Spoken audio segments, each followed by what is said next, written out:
Welcome to the WRAL Daily Download. I'm Luis Fernandez. The United States men's national team won its second ever knockout stage game on Wednesday in the FIFA World Cup. They beat Bosnia and Herzegovina 2-0, but it came at a cost. Leading goal scorer Folarin Balogun picked up a red card and will miss the round of 16 match against Belgium.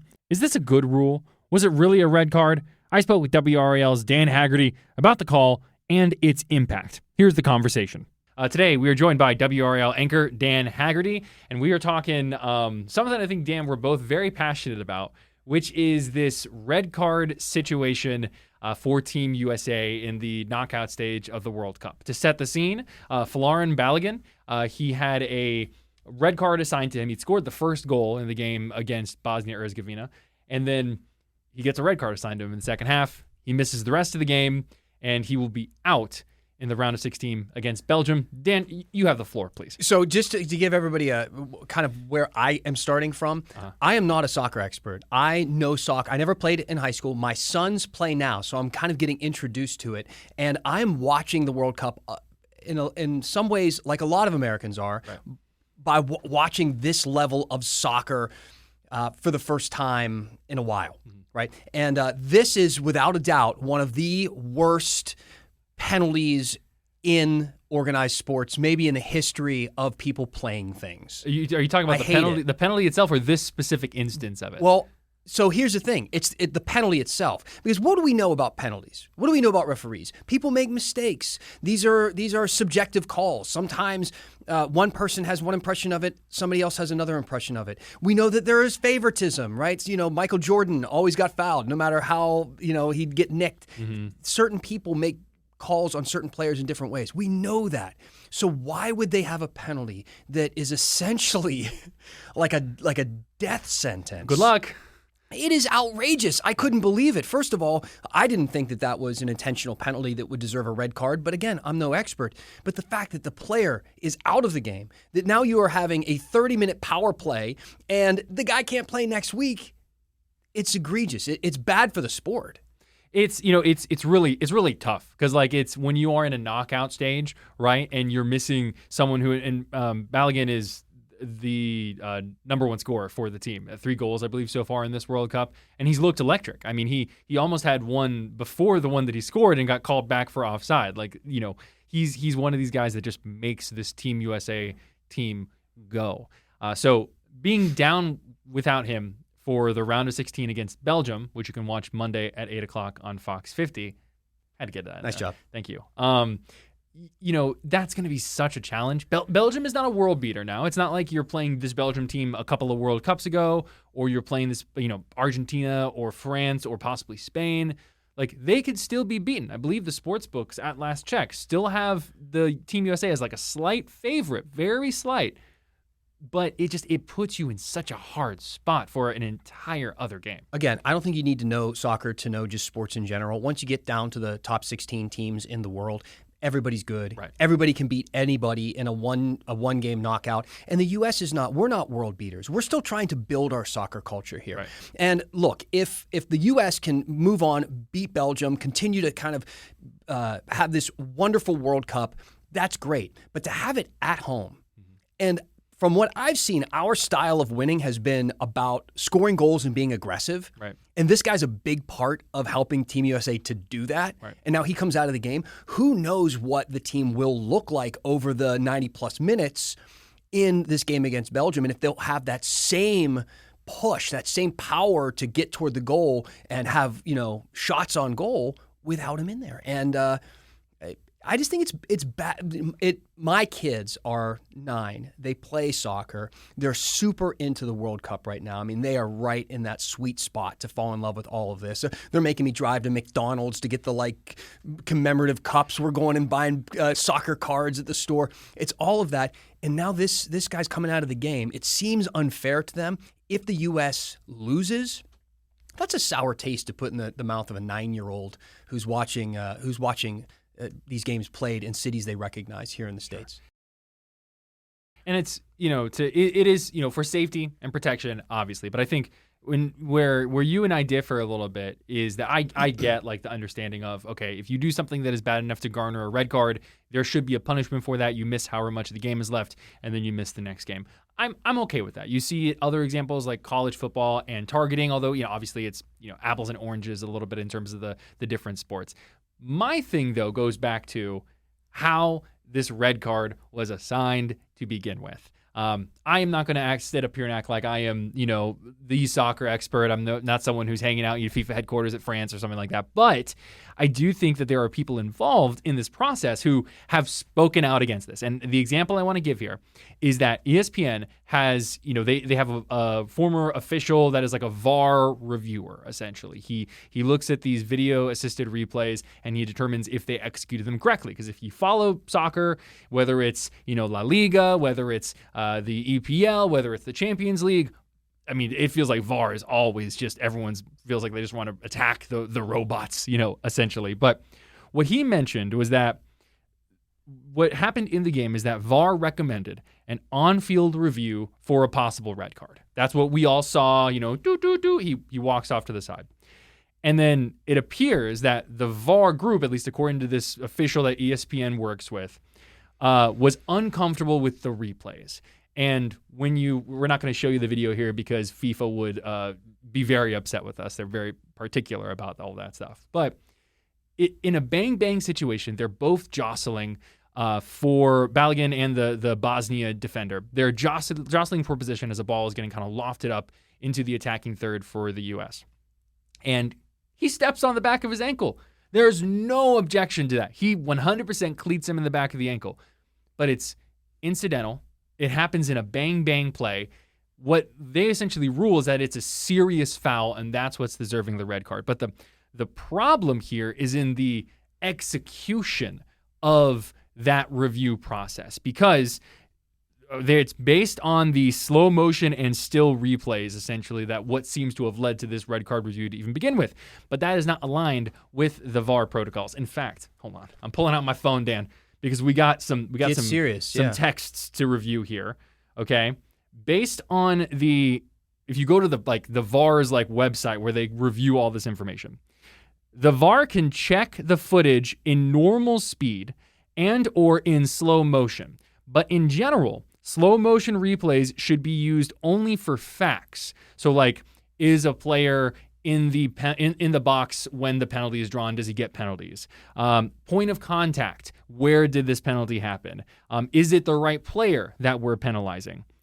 But normal speed should be used for the intensity of the offense or to decide if it was a handball or offside or something along those lines. And that's the problem, is in normal speed, I don't think you can look at this and say this is a red card. And that's where I have my biggest issue. I think it's a horrible call. Sure. I mean, but again, I'm just one person, and I have seen so many horrible calls in sports in my life. It's unbelievable. I'm a Pittsburgh Steelers fan. I could complain about calls against us for hours and hours. Would never complain again for a call that we got, though.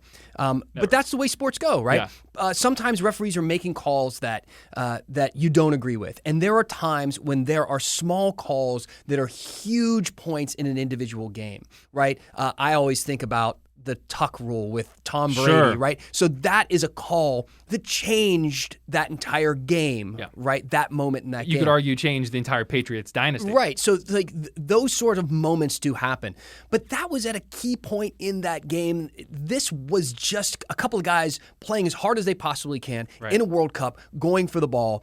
And the call, it would be like, it's remarkable to me that you play the rest of the game with 10 players. So it's a 30-minute power play that they had, which the fact that the U.S. was able to even hold off and win that game was pretty remarkable. They played remarkably, yes, right? Absolutely. They had to in that moment. The free kick to make it 2-0 was fantastic. And now the fact that this player, one of our best players on offense, is not able to play in the following game, would they do that to Lionel Messi?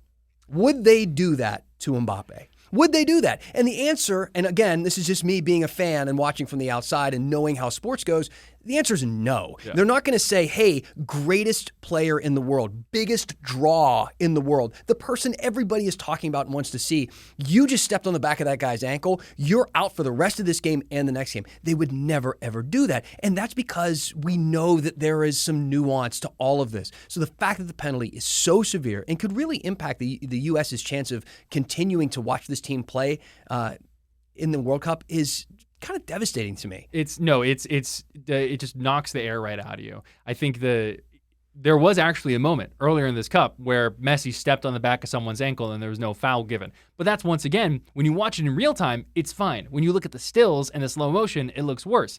The main complaint I've heard from people who are much smarter than me when it comes to the beautiful game is that the officiating is inconsistent. And that nothing makes me more mad than like when you're, for audience, in our audience who probably knows basketball better, right? Nothing makes me more mad than when you're watching on one end, someone's getting hacked when they're trying to put up a layup in the paint or whatever it is, and there's no call, and then there's a touch foul on the outside on the other end. Like, if you're going to call it super tight, you call the game super tight regardless. If you're going to let them play, you let them play. But watching the second half of that game too, I felt like the officiating crews just lost control of it. Bosnia and Herzegovina's manager got a yellow card. Like, there was, the free kick that I mentioned, it was a pretty, kind of a pull of the jersey type thing right outside the box.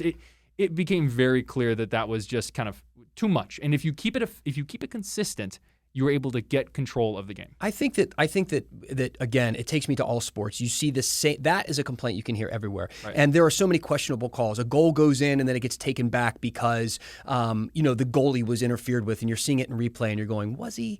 Or there's a questionable bump of a player who was in the box and suddenly now he has a penalty kick. So there are goals that shots on goal that you get that could be questionable. Did he deserve it? And some that are taken away, did they deserve that to have to be taken away? But this is like the atomic bomb of penalties, right? It doesn't just affect the game you're in, it affects the following game. And it is so, here's what it does. One, it discourages, I think, younger fans or just people who want to see the U.S. really compete and do well. And so it hurts that feeling where it feels like unfair. And then for some other fans, it feels a little fishy, right? I mean, we know that that how some Europeans feel about American soccer. For one, we call it American soccer. Right. And it's not the primary sport in this country. And the fact that other countries where it is religion, they're losing to a team where we're like more interested in some other sports, that frustrates some folks. And we know here it is in our home country, being played in Canada, Mexico, and the United States, games that we're traveling to heavily and that there's a lot of red, white, and blue in the stands. That it's frustrating to maybe some of them to see the Americans do so well. So there's going to be that, and I'm not accusing anyone of it, but that's what some people are thinking in the back of their head. Sure. Going, were you guys coming after us here? What I'll say is a kind of a rebuttal to that is, if Team USA wins a totally normal game here, are we talking about it right now? Like, I know that like we're in a situation here where like this is it's very dramatic and we're upset about it, and sometimes, all press is good press, essentially. And I'm sure that's in some ways how FIFA feels about the situation. It's like, you know what? You're maybe upset, but I guarantee you that a lot of people are going to be watching that game in Seattle on Monday. And that crowd is going to be remarkable in Seattle for Belgium versus the U.S. If the U.S. loses because we can't push enough on offense, it's going to be a problem. Yeah. And the thing is I don't know that all press is good press when you're still trying to grow a sport. Once it is already on the pedestal at the top of the sports culture, it's tough to knock anything off of that because it's so embedded in what people. It doesn't matter. They're just going to keep coming back, even if they can prove that they were done wrong. Right? They're going to keep coming back, but when you're trying to grow something, you need to show people that it is that the juice is worth the squeeze. Yes, and that the good guy's going to win. That's the story we're telling here. And I know this from being a boxing fan. I'm a huge boxing fan. I grew up in a household. My dad, we were watching fights constantly, and that is a sport that is constantly accused of corruption, of, it gets to the scorecards and they give it to the guy that, and anybody at home is going, what? Right? And it doesn't take many of those to get somebody who's you want to bring into the sport. I'm an evangelical for boxing. I'm always trying to get people to come in and watch it. And they'll come to the house and I'll get a fight and there'll be some huge questionable decision. And you can just see people get deflated like something feels weird here. Right. It hurts the growth of the sport. So I would hate to see the U.S. lose and for us to be able to hang our hat on this as the potential reason, because we are not a juggernaut.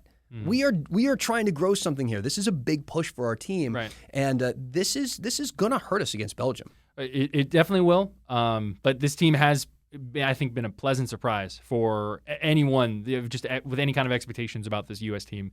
And so if you can figure it out and you can make it to the quarterfinals or against France, or excuse me, against Spain, and then maybe let's not get ahead of ourselves. One match at a time here, but there is some really cool potential for what this could end up becoming for this U.S. men's national team. Hey, maybe Christian Pulisic, Captain America, put on the cape. And one of the best parts about the World Cup really is not just who becomes the World Cup champion.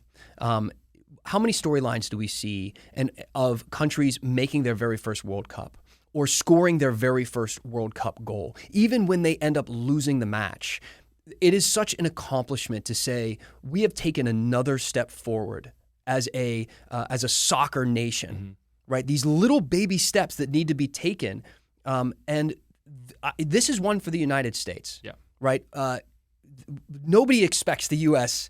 to be in the World Cup final, right? But as close as we can get, every step we get closer is just huge to soccer culture in this country. And as having two sons who have really fallen in love with the sport, I would like to see that continue to grow because I'm starting to fall in love with the sport. Are they more of a Messi or Ronaldo fan?